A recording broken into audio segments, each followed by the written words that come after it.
This week, someone sent me a video of a basketball player who was being recently acquired to the Toronto Raptors.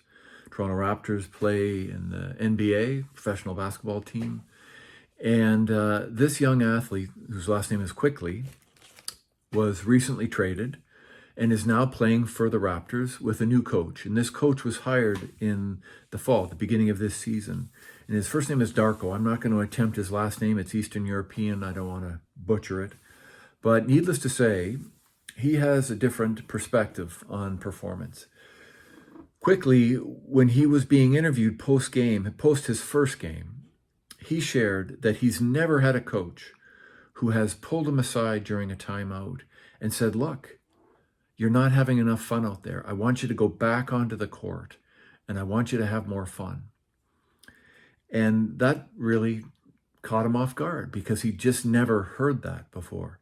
So he goes back onto the court, back into the game, and he gives it a try, right? He starts trying to have fun. And lo and behold, he just lights it up and is sinking baskets and playmaking and doing an amazing job as a basketball player, but not because he was told to go out there and win or go out there and kick someone's butt in or kill somebody. He's doing it because he's having fun.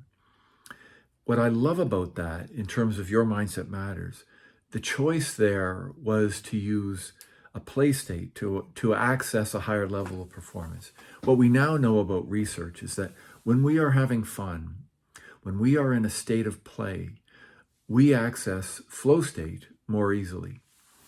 And when we are in a state of flow, the body produces hormones and creates an environment where we are more free to play at a higher level, right? Fear is not, it's not owning us. We're not in a state of fear. We're not worried about making mistakes. We are just unconsciously performing at a level without even thinking about it. And for those of you that have accessed a flow state, you know what I'm talking about.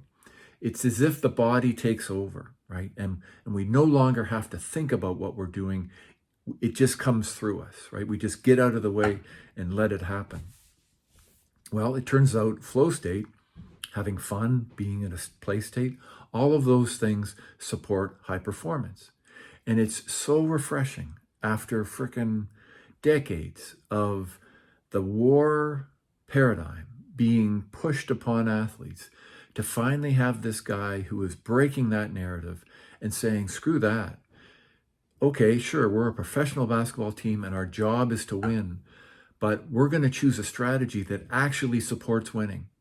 And that is going out there and having fun when you play the game of basketball. And of course, the paradox being that you win more games. I was late to the game with that as a coach myself. I certainly wasn't coached that way. The war paradigm was alive and well.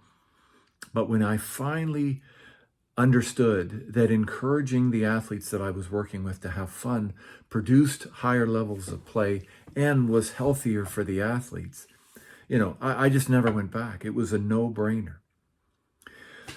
So I just wanted to share just how cool that is, that we have a professional coach finally breaking ranks and sharing an effective competitive strategy that has nothing to do with winning and everything to do with just having fun and embracing a holistic approach to high performance. So way to go. I'm sure we will hear more about that guy in the future, both his players and the coach.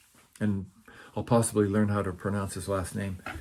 Not in the woods today. We had a big storm, lots of wind and rain. And when you've got, 200-300-year-old trees, you do not go in the woods when the wind is blowing, right? They've got a number of widowmakers hanging off them. And when Mother Nature's cleaning house, you just stay away. So hopefully next week we'll be back in there. In the meantime, take care of yourself, share the love, share the love with yourself as well. And I look forward to seeing you next week. Okay, take care, everyone. Bye-bye.